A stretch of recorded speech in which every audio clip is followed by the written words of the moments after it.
Misingi iliyojengwa katika shule zetu ambayo ni dhaifu. Wanakuita nani? Wanandi. Wacha nikuulize. Siku hizi watoto wanafaa wafundishwe jinsi ya kuzalisha. Sijui kama tunaelewana.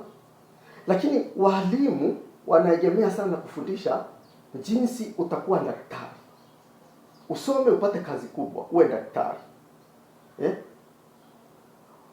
Uwe mtu mkubwa sana katika jamii, uwe lawyer, hakimu, unaona, uwe nesi.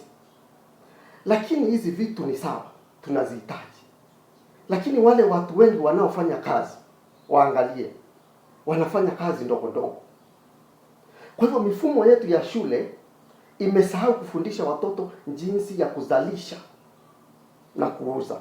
Hicho ndicho kitu muhimu watu wajue.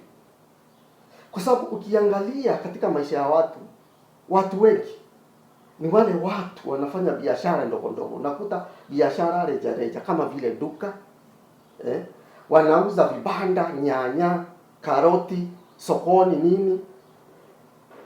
Wale watu wanahela sana, ni wewe ujue. Wale watu wamejiajiri kwa biashara zao.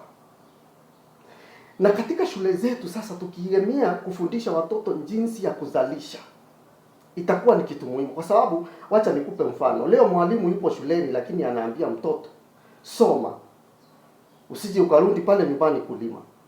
Pale nyumbani kwao yule mtoto. Nataka unisikize wanati. Sikiza kwanza.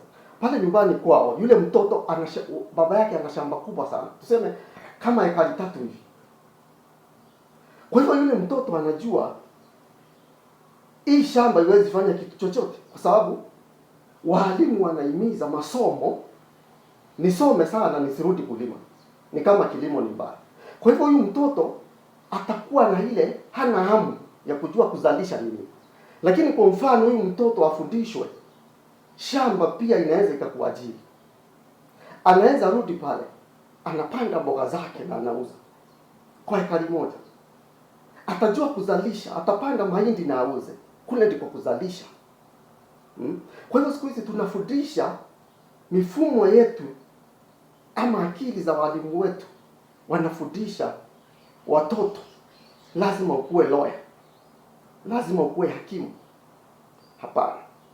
Mifumo yetu haiko sawa kabisa. Kuzalisha, watoto wanakuwa na akili. Je, naweza tengeneza kitu nikakiuza? Huo ndio uwezo wa kuwa katika mazingira yanayofaa katika watoto wetu walio shule.